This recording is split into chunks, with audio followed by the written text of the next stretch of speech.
Vamos a iniciar grabando esto y ahorita les comparto la pantalla para que todos puedan ver la presentación de Primera de Corintios. Recuerden que también estamos grabando estas clases para los hermanos de la sierra, para que ellas y ellos puedan pues nutrirse un poquito más de lo que enseñamos aquí y que lo puedan también enseñar en sus iglesias.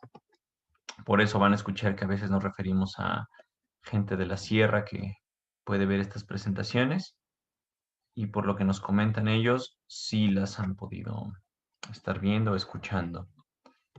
Ok, terminamos la vez pasada, el domingo anterior, el capítulo 1 de Corintios. Si nosotros pudiéramos hacer un resumen de ese capítulo, aquí nada más les voy a preguntar si ya se ve la presentación. Sí, Sí, excelente. Entonces, si pudiéramos hacer un resumen del capítulo 1, ¿qué podríamos decir? Primero, Pablo les da la intro, la introducción, les dice quién es y recuerden que les da una carta bien importante en la cual se hace llamar apóstol y les dice que él tiene autoridad. Esa autoridad va a permear el resto del libro de Primera de Corintios y es bien importante para que los problemas que están teniendo en Corinto, alguien con autoridad les pueda decir cómo resolverlos. Vimos que Pablo, después de dar la introducción, les hace un halago y les dice, ustedes ya tienen todo lo que necesitan para vivir la vida cristiana, para trabajar en la iglesia, para ser fieles en el ministerio. Tienen todo eso. No quiere decir que tenían todo en el mundo, sino que tenían todo lo que necesitaban para servir fielmente a Dios. Eso lo dicen los primeros versículos. Y a partir del versículo 10 en adelante, Pablo expone un problema que estaba teniendo mucho peso en la iglesia de Corinto. ¿Cuál era el problema? Las divisiones, que unos seguían a un líder, otros seguían a otro líder, otros seguían a otro líder. Y Pablo les dice, todos ellos son solamente instrumentos, ellos no murieron en la cruz por nosotros. Entonces Pablo les da la pauta y les dice, la solución a ese problema es el Evangelio de Cristo. Cristo fue el que murió en la cruz, Cristo fue el que nos salvó, Él es al que todos le pertenecemos. Entonces, eso es lo que aborda acá prácticamente el capítulo 1. Pero Pablo mete una idea aquí en el capítulo 1, que es la sabiduría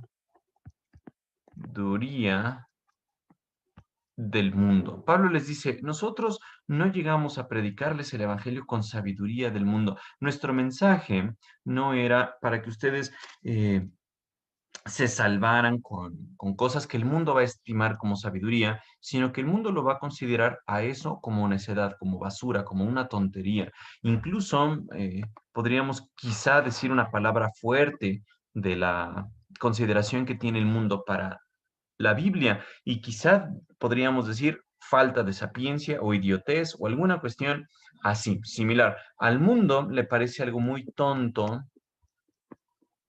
el Evangelio, pero para Dios eso es sabiduría y con esa sabiduría decidió salvar a este mundo. Entonces, con esta idea, continúa Pablo hacia el capítulo 2. Recordemos que las divisiones de capítulo 1, 2, 3 y los versículos no fueron escritas en el original, es decir, Pablo no iba separando una idea en un capítulo y otra idea en otro capítulo. Eso vino como 1100 años después, 1000 o 1100 años después de que ya estaba escrito el Nuevo Testamento.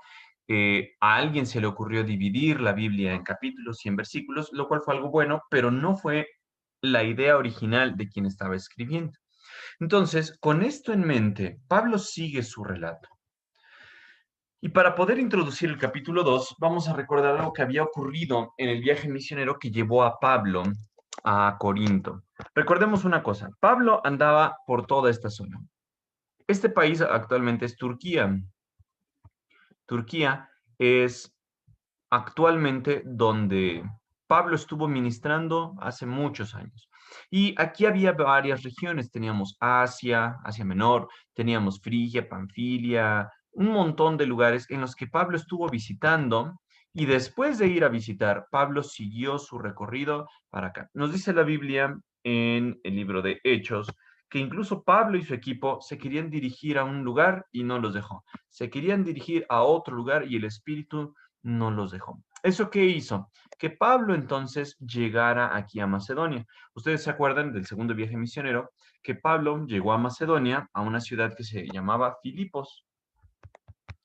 Filipos. En esta ciudad, Pablo estuvo predicando y algo muy curioso pasó ahí. Pablo llegó a predicar a un río, se convierte en una mujer. Bueno, había un grupo de mujeres ahí, entre las cuales estaba Lidia, y esta mujer prominente se convierte al Evangelio y nos dice la Biblia por qué. Porque Dios abrió el corazón de la mujer, Lidia, que estaba en Filipos, para que estuviera atenta a lo que Pablo decía. Entonces, Pablo llegó a predicar acá, y la obra en realidad la hizo el Espíritu Santo en el corazón de Lidia y de las demás personas que estuvieron ahí en Filipos. Después de eso, recuerden ustedes que también tuvo ciertas cosas ahí en Filipos que le pasaron no tan agradables, como por ejemplo estar encarcelado. Pablo y Silas estuvieron encarcelados un tiempo, después de latigarlos y después de lastimarlos, los encerraron en la celda y estuvieron cantando por un tiempo aquí en Filipos y después fueron liberados. Cuando se enteraron que eran ciudadanos romanos y los habían juzgado sin razón, los habían castigado sin razón, perdón, entonces pues ellos abandonaron este lugar y prosiguieron hacia acá. Entonces llegaron a Tesalónica. En Tesalónica empezaron a predicar el Evangelio, pero ahí muchos judíos se oponían al Evangelio. Entonces, aquí en el antecedente, para que entendamos bien el capítulo 2, recordemos, Pablo sigue hablando de sabiduría, que dejó en el capítulo 1. Pablo quizá tenía en mente lo que pasó en Filipos, en el corazón de Lidia. Nos dice, y Dios abrió el corazón de Lidia para que ella estuviera atenta a las cosas que Pablo decía. Después Pablo traía esto en mente, decía, ay, pues los judíos se nos opusieron en Tesalónica, judíos se oponían a él en Tesalónica e incluso hicieron alborotos, hicieron juicios, llevaron a una persona que lo recibió en su casa a juicio y entonces lo estuvieron lastimando y lastimando y así hicieron que la persona entonces sufriera ahí el castigo porque la gente estaba... Ay, perdón, perdón, ¿se alcanza a ver aquí o no? ¿Se ve la pantalla ahí?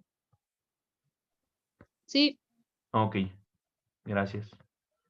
Entonces, castigo al que los había recibido porque había estado con Pablo. Y según los judíos, estaban alborotando nada más a la gente, oponiéndose al César. Bueno, de ahí entonces bajaron a Berea.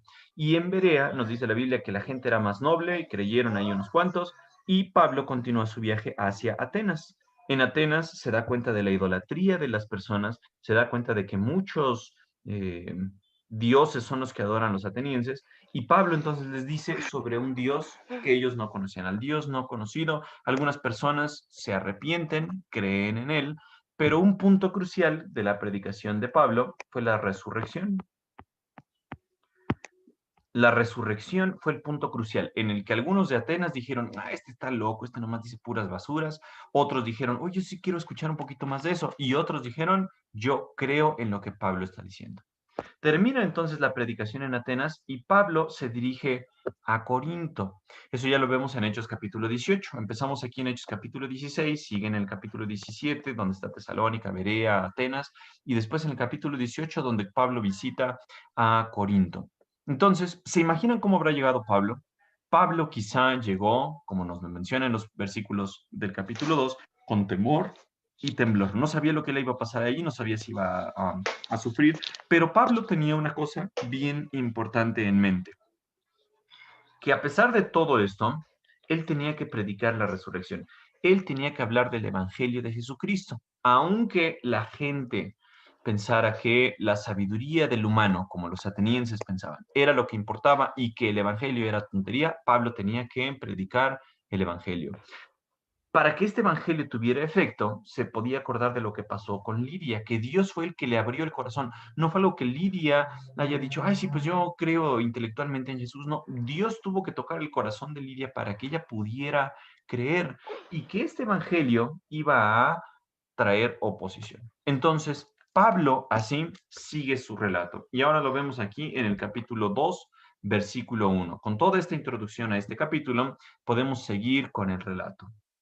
¿Alguien que me ayude a leer, por favor, este versículo?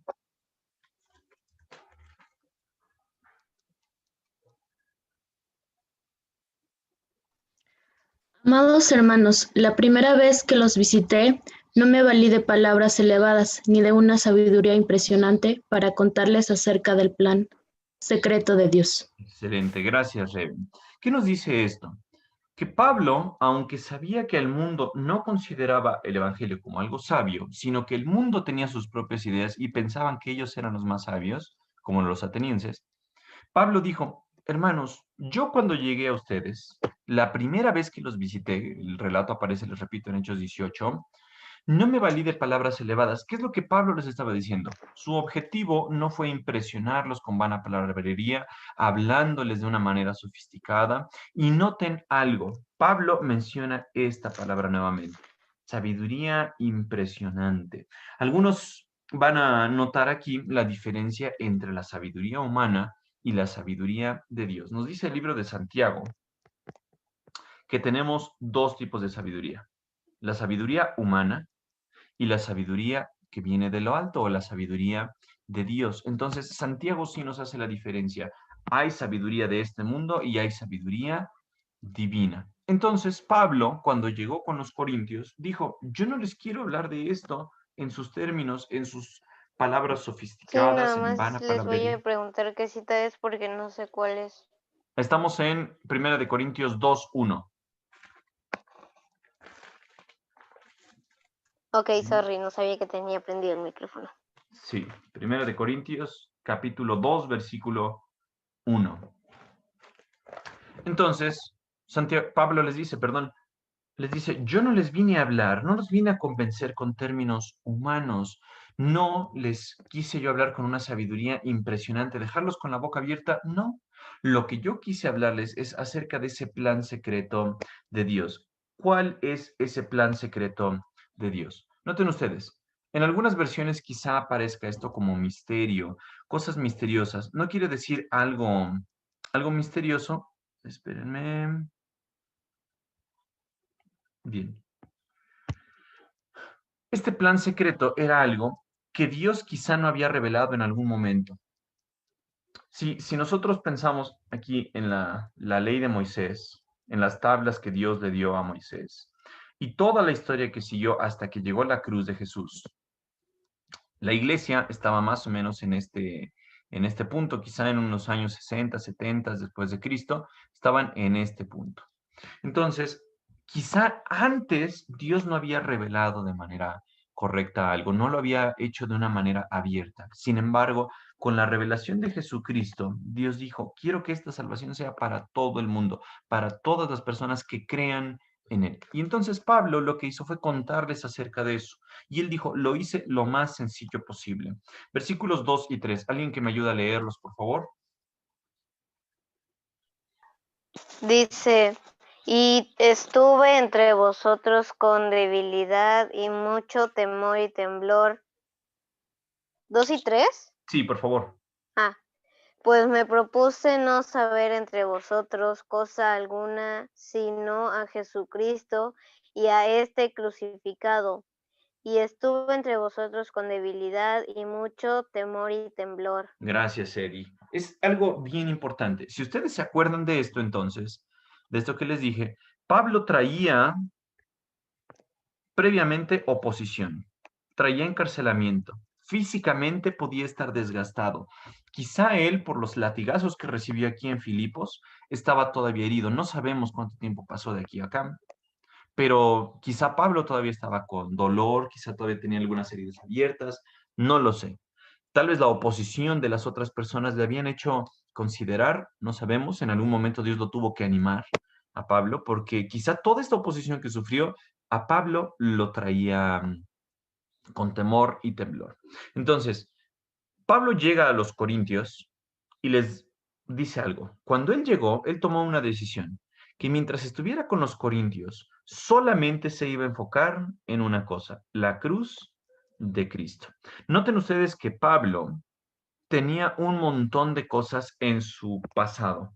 Pablo antes fue instruido de manera magistral por uno de los mejores profesores de ese tiempo. Pablo tenía un antecedente tremendo de que era inteligente, que era una persona respetada, que era una persona que los líderes religiosos le daban cartas para matar o encarcelar a los cristianos porque seguramente venían en él un potencial tremendo. Pero Pablo dijo, yo no me acerqué a ustedes pensando en todo eso, pensando en que los iba a impresionar con mi palabrería o mi sabiduría o con palabras humanas y que el mundo pensaría que son sabios. No, Pablo les dijo, mi objetivo fue siempre predicarles solamente la cruz de Cristo.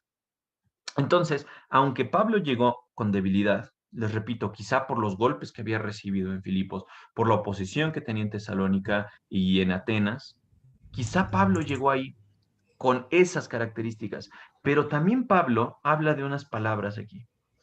Pablo llegó con timidez y temblor. ¿Qué quiere decir eso? Pablo sabía lo importante que era el Evangelio. Pablo sabía que muchas personas lo iban a rechazar, pero él estaba bien consciente de cuál era su llamado. Y aunque quizá iba a enfrentar otra vez hostilidad y había judíos y griegos que no lo querían, Pablo dijo, aún así yo tengo que cumplir mi deber. ¿Les ha pasado a ustedes que tienen un trabajo, tienen una misión que hacer y la verdad lo abordan con timidez y temblor?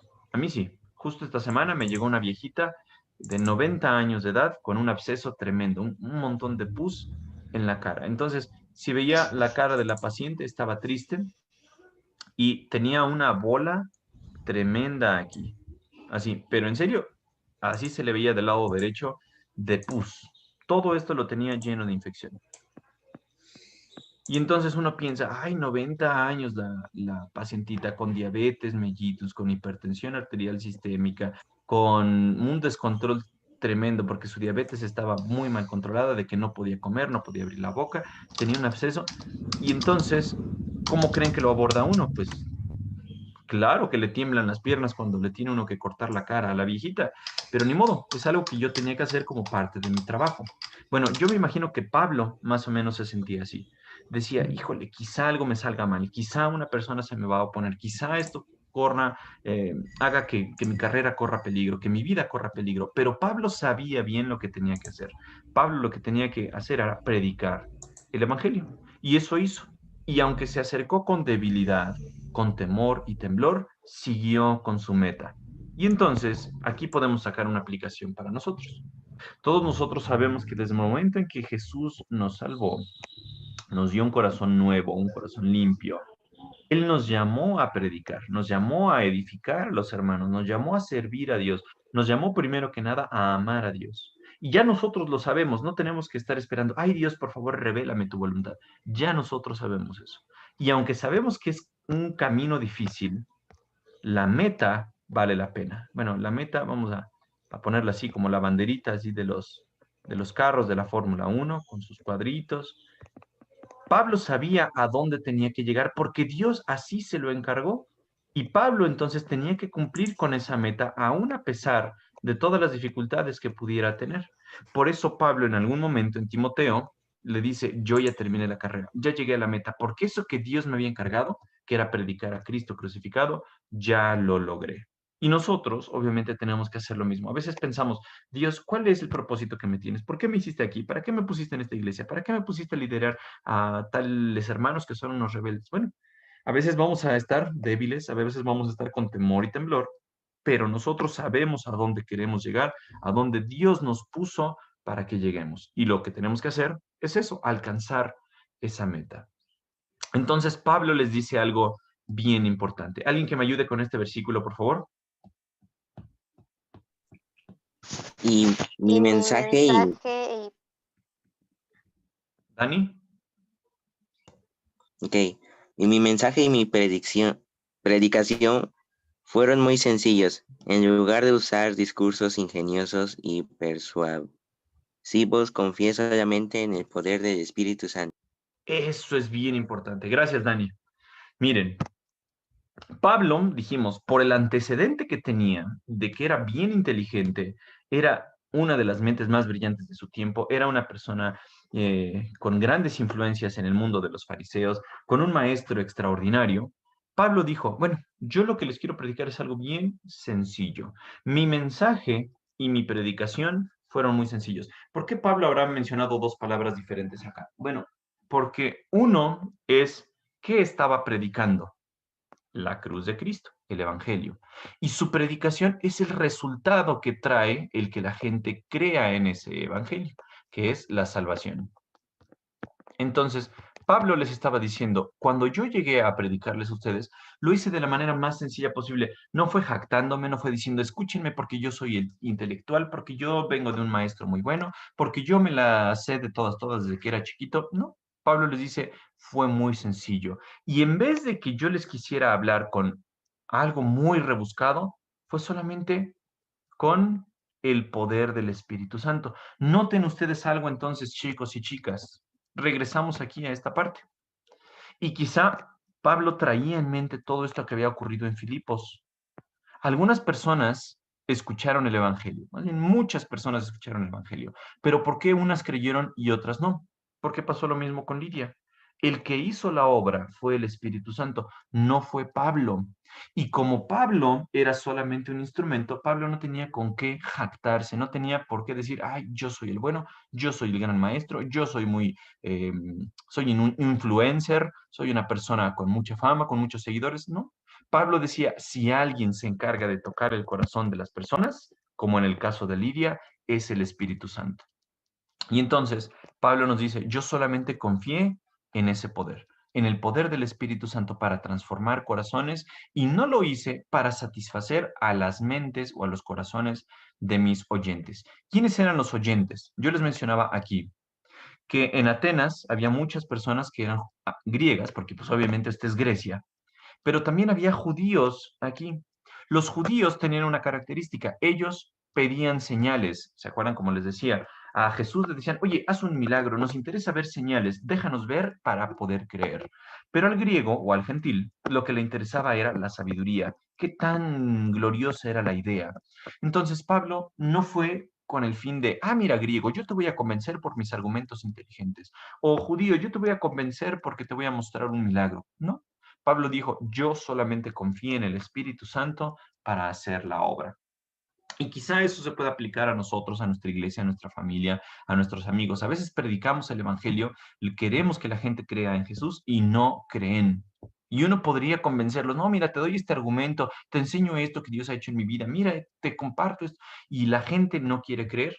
Pero ¿qué es lo que nosotros podemos esperar? Obviamente que el Espíritu Santo haga la obra y nosotros solamente seamos canales por el cual el Espíritu Santo lleva el mensaje del Evangelio a esa persona, pero Él toca el corazón de esa persona. Entonces, nosotros somos solamente ese canal, somos instrumentos que el Espíritu Santo usa para hacer su obra. Y por último, hoy vamos a detenernos aquí en el versículo 5. Pablo concluye esta sección de una manera magistral. Pablo les dice que les habló de una manera sencilla.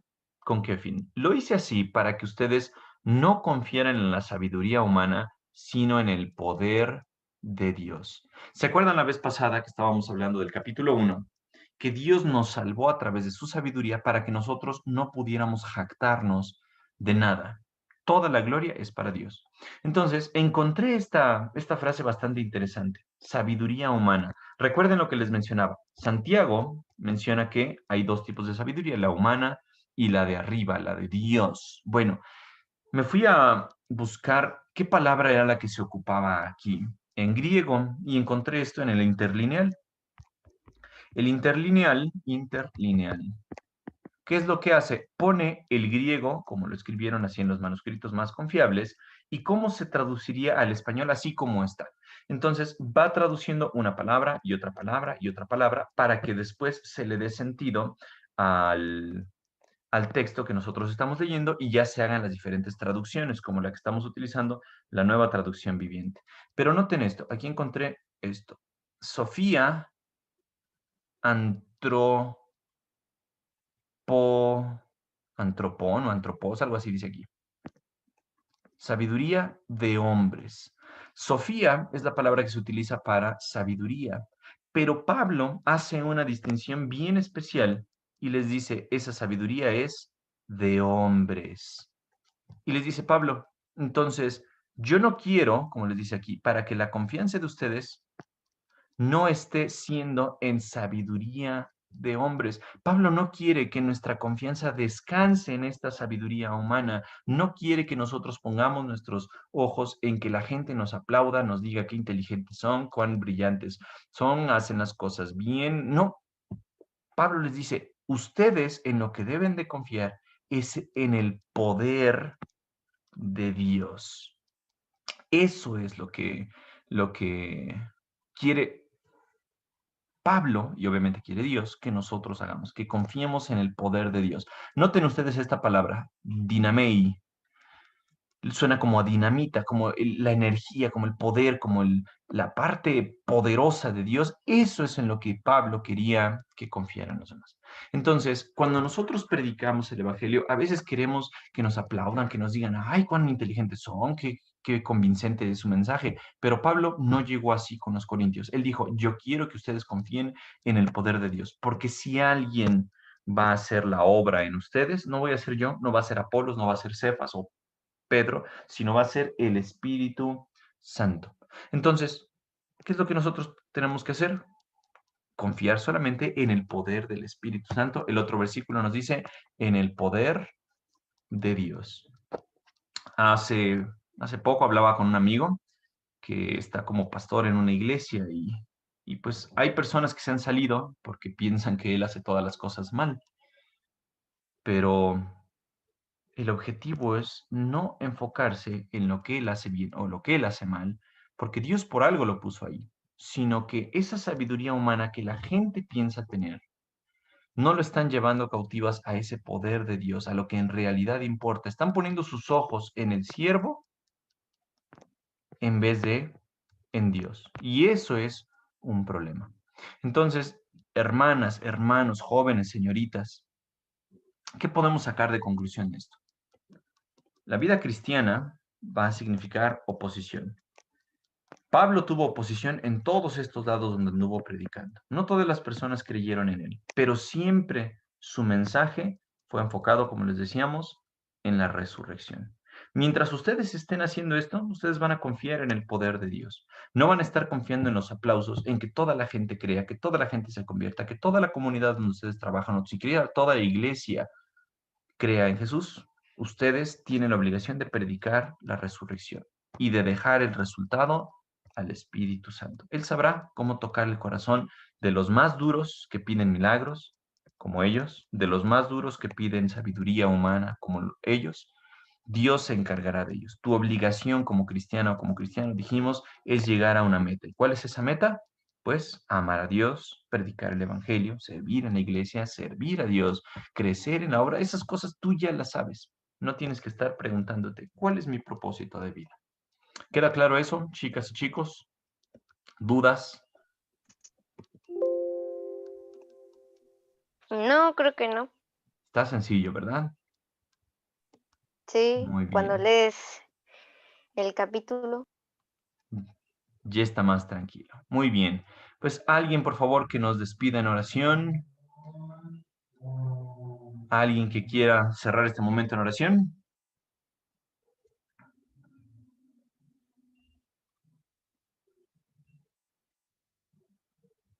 Nadie. Qué espirituales son. Yo levanté la mano, pero bueno. Ah, perdón, no la vi. Vamos, Eddie. Señor, gracias por este tiempo que nos has permitido estar aquí. Gracias porque nos permitiste levantarnos en la mañana. Gracias porque nos permitiste tener ya la clase de jóvenes con Mario. Te pido que lo sigas usando así para que podamos aprender más de tu palabra. Y cuídanos a todos nosotros en lo que vayamos a hacer en el día, por favor. En Cristo Jesús. Amén. Amén.